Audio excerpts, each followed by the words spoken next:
Welcome back. Time now for business news. I'm joined on set by Matthew Warren. Hello there, Matthew. Hi, Louise. So, Samsung has just released its latest results. Tell us about them. Yes, the company had a good final quarter of the year. It's just given its results for the October to December period, and profits were up 76% to just over $6.5 billion. That was pretty good and driven by strong sales of its Galaxy smartphone. Samsung, of course, overtook Apple last year as the top maker of smartphones. And it's a bit of a contrast, really, to what's been happening at Apple, because that company reported its earnings results on Wednesday. And while sales of iPhones and iPads actually hit new records, investors were pretty disappointed. So disappointed that they lopped 12% off the share price on Thursday, worried about the company's profitability. Well, what's bruising Apple? This report from Stephen Carroll and Joseph Tandy.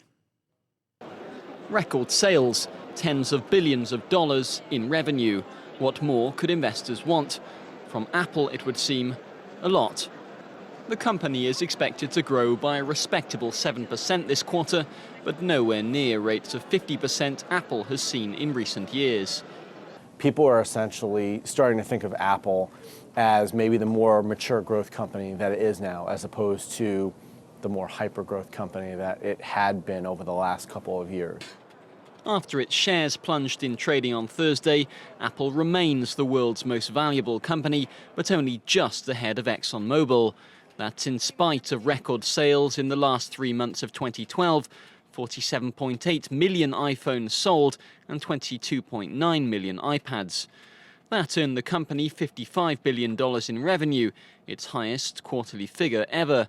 But annual profit for 2012 remained flat at $13.1 billion.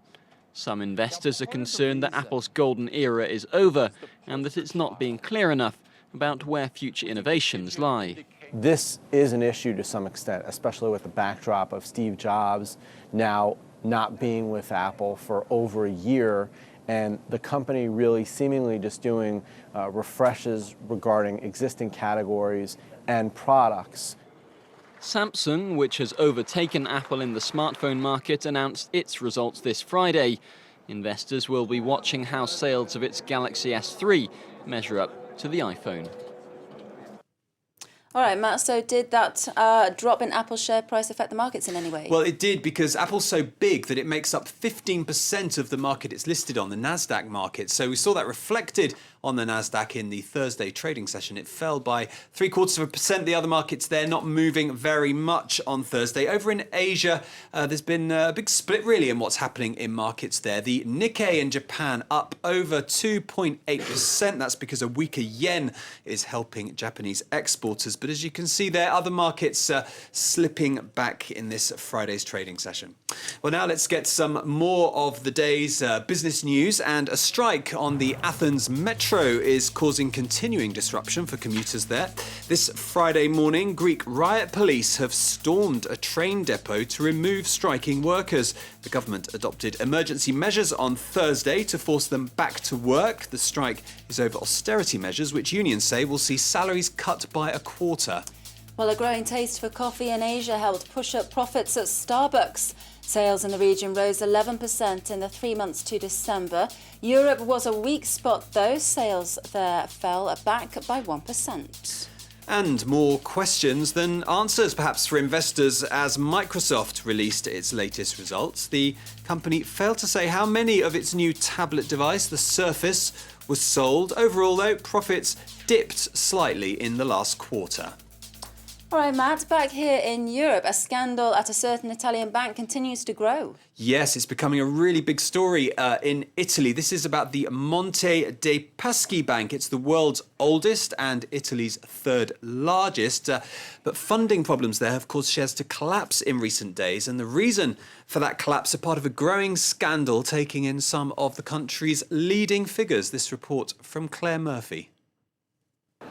A distinguished past, but what does the future hold for Italy's oldest and third largest bank, Monte dei Paschi? New management has revealed it's trying to tackle a web of losses that will cost billions. Yes, of course, these are complex events that must be well managed. What I can say is that I am sure that with the job we're doing, we'll win back the reputation we deserve. This week, details emerged of disastrous derivatives transactions struck before 2009. Analysts estimate the losses will push the bank into a €2 billion hole for 2012, requiring it to seek a second state bailout at a total cost of €4 billion. The transactions took place when Mario Draghi, now ECB chief, was governor of the country's central bank and bank oversight. A raft of centre-left politicians also risk being embarrassed over ties with the bank. Indeed, the saga has caused much finger-pointing ahead of next month's general election, and a new anti-establishment campaign headed by a comedian turned politician is making much capital from the affair. Those who have stolen need to be caught because billions of euros are missing. I don't see why we should give almost €4 billion in public money to cover up a bunch of thieves. The thieves should be caught and the assets seized. We need to start over and let the state take charge. Judicial authorities have begun investigations into the transactions, and shares in the bank fell more than 22% this week. A partial nationalisation of the bank has reportedly also not been ruled out. OK, let's talk about Twitter now, Matt. It has, of course, made a success of short messages, and now it's hoping to do the same with short videos. Yes, because many people thought that 140-character messaging service, who would do that? And of course, Little everybody... did they know. Exactly. Well, now the latest idea from Twitter is a 6-second video service. Clips. It's called Vine, as you can see here. That's the idea. It was launched on Thursday. To give you a bit of inspiration, here's one that's already been done. Here is somebody taking 6 seconds to show us how to make a steak tartare. Delicious. What would you do, Louise, in a 6-second clip? Well, Matt, happily, since our last bulletin, I've had a little think about this, as has my producer, George. I thought about Paris's most beautiful landmarks. In 6 seconds, nice. Yeah, in 6 seconds. Our producer, George, he wanted to do cage diving with white sharks. Poof. I wanted to do most beautiful dresses in Paris Fashion Week. And then George, once again, wanted to do storm chasers. He's such a boy. What about you, Matt? That's very, very inventive. Well, I was thinking I'm actually going to Sweden this afternoon for the weekend, and I thought, I wonder if I can cram my trip there into a 6-second little travelogue. Yeah, I'm sure I'll do you my could. best. Do your best and then post See it how and that take works. a look. Yeah, if you've got any ideas, do send them to us. We'd love to hear from them. Send them to our Twitter addresses. Exactly. OK, thank you very much, Matt. Matthew Warren there with the business news. Stay tuned, more news and headlines in just a couple of minutes.